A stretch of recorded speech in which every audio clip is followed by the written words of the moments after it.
Hello મિત્રો, કેમ છો તમે બધા? આઈ હોપ તમે બધા મજામાં હશો. તો આજની આપણી રેસીપી છે આલુ પાલકનું શાક બનાવીશું. તો તેના ઇન્ગ્રેડિયન્ટ્સ જોઈ લઈએ. તો અહીંયા પાલક લીધેલી છે, એક પૂરી આવે છે, તેને મેં ધોઈ અને લીધેલું છે. 4 નંગ બટેકા લીધેલા છે, એને મીડિયમ સાઇઝનું મેં કટિંગ કરી લીધું છે. એક મીડિયમ સાઇઝની ડુંગળી, એક મીડિયમ સાઇઝનું ટમેટું, આ બંને વસ્તુને એકદમ ઝીણું કટિંગ કરી લીધું છે. આદુ, મરચાં અને લસણ એને મેં વાટી લીધા છે. આમાં મરચાંમાં મેં તીખી મિરચી 2 એડ કરેલી છે તીખાસ માટે. 2 ચમચી ધાણા જીરું, સ્વાદ અનુસાર મીઠું, 2 ચમચી કશ્મીરી મરચું, 1 ટીસ્પૂન હળદર, વઘાર માટે જીરું અને તેલ લીધેલું છે મોટા 4 ચમચા. તો ચાલો રેસીપી સ્ટાર્ટ કરીએ. તો સૌપ્રથમ આપણે આ પાલકનું કટિંગ કરી લેશું. તો અહીંયા મેં 2 ગ્લાસ ગોરાનું પાણી ગરમ મૂકી દીધું છે. ત્યાં સુધી આપણે આ પાલકનું કટિંગ કરી લેશું.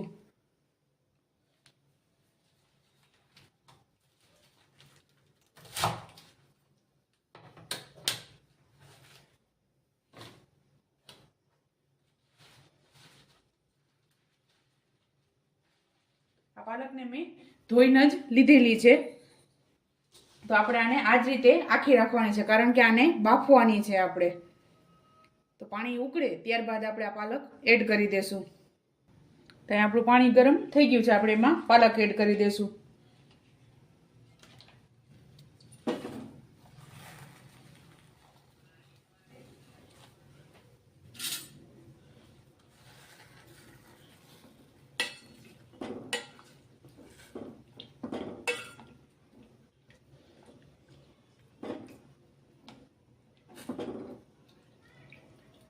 આપણે આને 2 જ મિનિટ ખાલી પાણીમાં રાખવાનું છે. અને આ સાઈડ મેં બરફવાળું પાણી લીધેલું છે.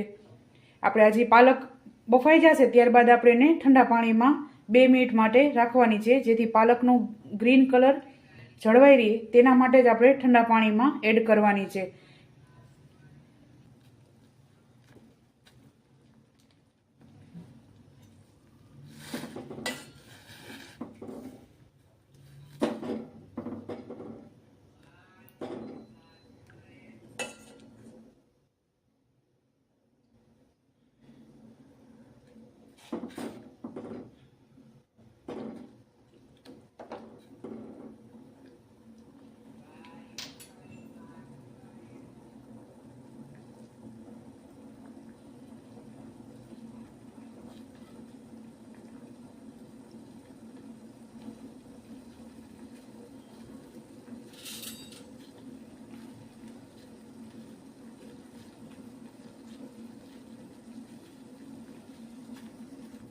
તો આપણે 2 મિનિટ જેવું થઈ ગયું છે, તો હવે પાલકને કાઢી લેશું.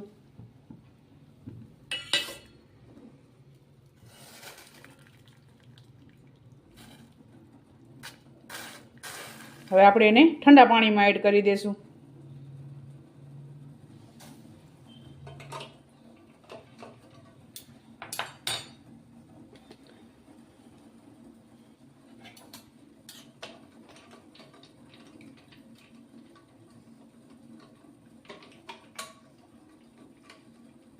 ઠંડા પાણીમાં નાખવું ખૂબ જ જરૂરી છે, નકર એનો કલર આપણે કાળો થઈ જશે.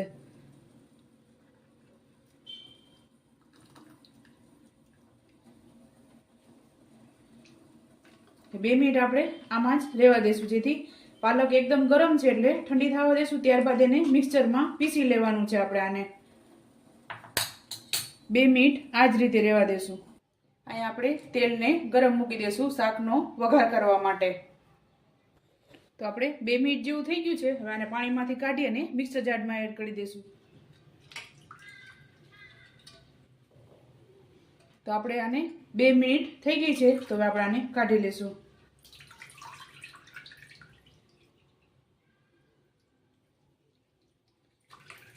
પાણી બધું નીચવીને કાઢી લેવાનું છે આ રીતે. હવે આને આપણે એક મિક્સચરમાં એડ કરી દઈશું.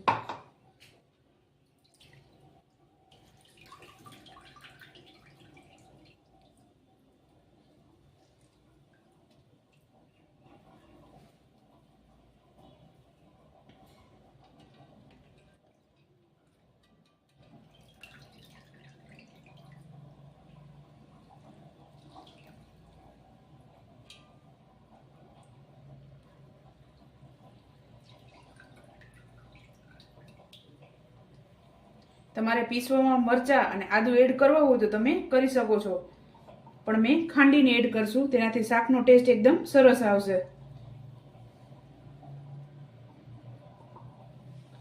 હવે આને પ્યુરી બનાવી લેશું આપણે. તો આપણે 5 મિનિટ જેવું થયું છે ને બટેકા એકદમ પાકી ગયા છે આપણા. ત્યારબાદ આપણે 2 ચમચી ધાણા જીરું આપણે થોડુંક વધારે એડ કરવાનું છે, કારણ કે પાલક ટેસ્ટમાં થોડીક મોરી હોય છે, તો આપણે થોડુંક ચટપટું કરવા માટે ધાણા જીરું અને કશ્મીરી મરચું આપણે વધારે એડ કરીશું, અને સ્વાદ અનુસાર મીઠું.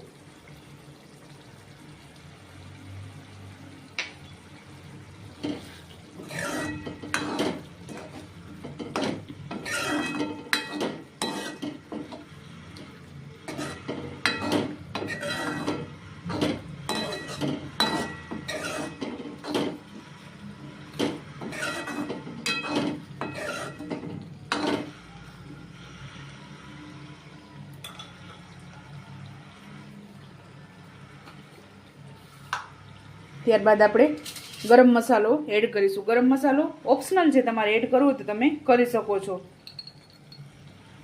આપણે 1 ટીસ્પૂન જેટલો ગરમ મસાલો એડ કરીશું.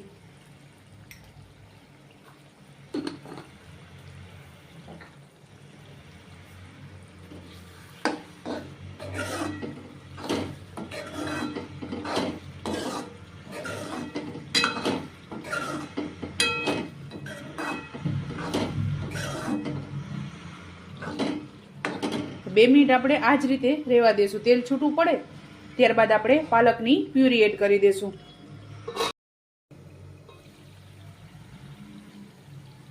તો આપણે શાકમાંથી તેલ છૂટું પડી ગયું છે, તો હવે એમાં પાલકની પ્યુરી એડ કરી દેશું.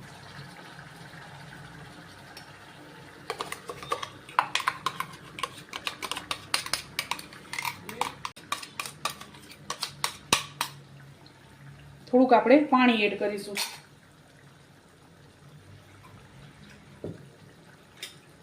બે ચમચી જેટલું.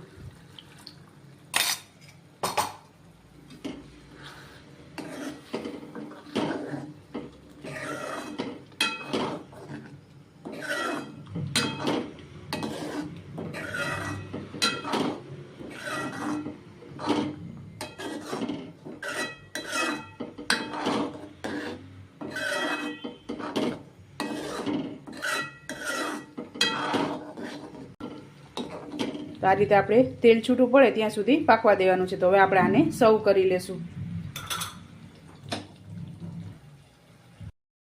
તો ચાલો મિત્રો, તૈયાર છે આપણું આલુ પાલકનું શાક. તમે પણ આ જ રીતે બનાવજો અને મને યાદ કરજો. મારા વિડીયોને લાઇક, શેર અને સબસ્ક્રાઈબ કરવાનું ભૂલતા નહીં.